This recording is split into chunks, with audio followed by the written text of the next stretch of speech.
পাথর প্রতিমায় বিধ্বংসী আগুনে ভস্মীভূত শ্রমিকদের অস্থায়ী ছাউনি।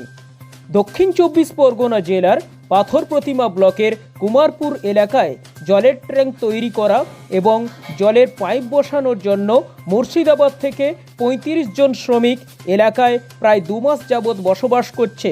হঠাৎ আজ সকালে দাউ দাউ করে পুড়তে দেখা যায় তাদের ছাউনি এবং সেই আগুন দেখে আতঙ্কিত হয়ে পড়ে এলাকাবাসী।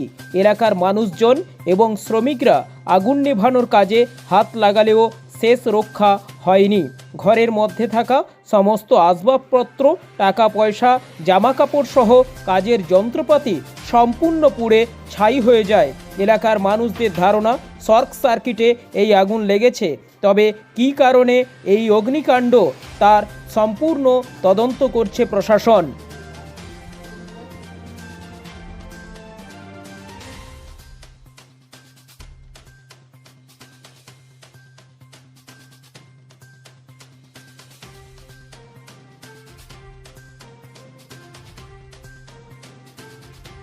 আঁকতে হবে তোর।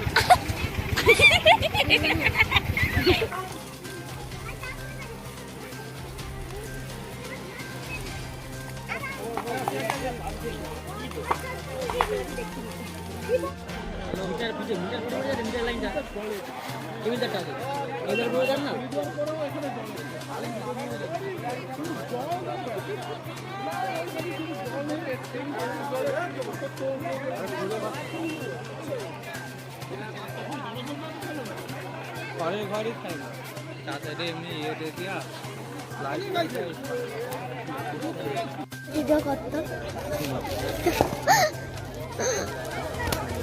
কি অবস্থা দেখ, মানে যখন আসি সেটা দাও দাও করে দেবে অতবেলা লাস্ট হয়েছে